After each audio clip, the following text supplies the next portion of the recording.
If you imagine this is your car, then this is a motorcycle. Now, when you drive up to a main road, it's easy to see other cars. But because a motorcycle is a third of the width of a car, he's very hard to see. But he's dead easy to hurt.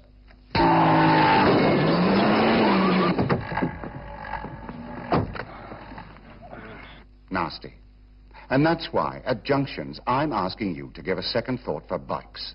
Stop, think once for cars, hold it, then think again for bikes. If you want to avoid this, think once, think twice, think bike.